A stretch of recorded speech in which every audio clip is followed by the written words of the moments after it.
নমস্কার, কেমন আছো সবাই? চলে আসলাম আজকে একটা নতুন রেসিপি নিয়ে। কাটা মশলা ভাজিয়ে বাটিয়ে রান্না করব, তাই রেসিপিটা তোমার সাথে শেয়ার করতে চলে আসলাম। তা আজকে ছুটির দিন, ছুটি সবার আছে রে বাবু, কিন্তু রান্না বেড়ার তো ছুটি নেই, রাঁধতে তো হবে, না রাঁধলে তো পেটে যাবে না, আর পেটে যদি না যায়, ইঞ্জিনে যদি না দিয়ে তাহলে তো মেশিন চলবে না। সেই জন্য চলে আসলাম রাঁধতে। তার মাছ ভাজিয়ে নিলাম, কয়েকখান রুই মাছ নিয়ে তারই মধ্যে দিয়ে দিলাম জিরে আর শুকনো জল, দিয়ে পেঁয়াজ রসুন আদা কুচনোটা তাই দিয়ে দিলাম, দিয়ে ভালোই বাজিয়ে নিচ্ছি।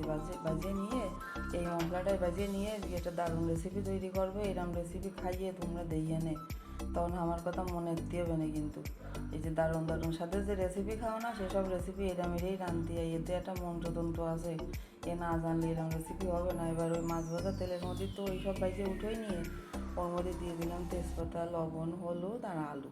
ওই লবণ হলুদ দিয়ে আলু ভাজবো, তাই ওই গুঁড়োলি লাঠি উল্টোলি ঠ্যাঙায় একই কথা।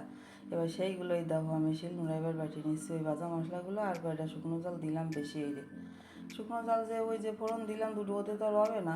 শেষে তোমরা মানে ঝাল দেয় উনি ভালো, এটা কিরাম স্বাদ লাগতেছে, ভালো লাগতেছে না।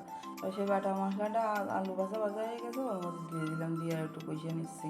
তা তোমরা বাবু লাইক কমেন্ট শেয়ার করে দিয়ে নে ভিডিওটা দেখার পরে। আর আজকে কষ্ট করে ভিডিওটা বানাইছি, তোমরাও কষ্ট করে দেখতেছো, তা যদি একটু লাইক কমেন্ট না করো তাহলে কি হবে কদিনই। আর রাঁধতেছি ভালো মন্দ খাইয়েও যাবা কিন্তু আজকে। আর একটু লেবুর রস দিলাম, অনেকের গন্ধ লাগে বড় মাছ খাতি, তাই লেবুর রস দিলে গন্ধ টন্ধ আর লাগবেন না।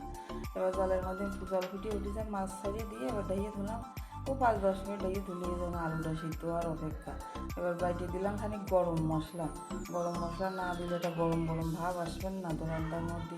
গরম মশলার ঘিরানটাই তো আসল রে দাদা, তা তো তোমরা বুঝতেছো না। এবার সাজাই গুছাইয়ে দেখো, এবারে সেরকম চেহারা বানাই নিয়ে চলে আসি তোমাদের সামনে। কদিন কিরাম হয়েছে, এবারে বিয়ের উপযুক্ত চেহারা হয়েছে না। এবার কটা ভাত বেরিয়ে নিলাম, ভাত বেরিয়ে নিয়ে নিলাম সেই একটা বড় সাইজের মাছ, শসা, তারপরে পেঁয়াজ, তারপর লেবু, তারপর রসুন, কাঁচা ঝাল, আরও কত কী আছে, টমেটো আর আর কী কয় গাজর থাকলে আরও ভালো হইতো। এদিকে আমার বাবা সোনাও খেয়ে নিচ্ছে, আমিও এবার খেয়ে নেবো। আর গ্যাটকল বাজিয়ে দিয়ে খাচ্ছে মনে হয় বাবা সোনাটা।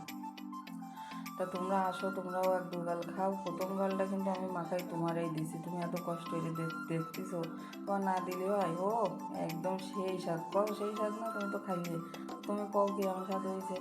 ভালো লাগলে লাইক কমেন্ট শেয়ার করে দিয়ে পাশে থেকে নে। আর কষ্ট করে যখন ভিডিওটা করেছি, তোমরাও একটু কষ্ট করে ভিডিওটা দেখিয়ে লাইক কমেন্ট শেয়ার করে দিয়ে নে। তা দেখা যখন হয়ে গেছে তাহলে আর কি করা, তোমরা যখন দুটো খাইয়েই নাও, একসাথে খাওয়ালে কী হয় জানো, স্বাদ আলাদা জিনিসের স্বাদ আরও দ্বিগুণ বেড়ে যায়।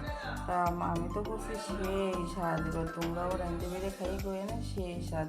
ধন্যবাদ সবাইকে।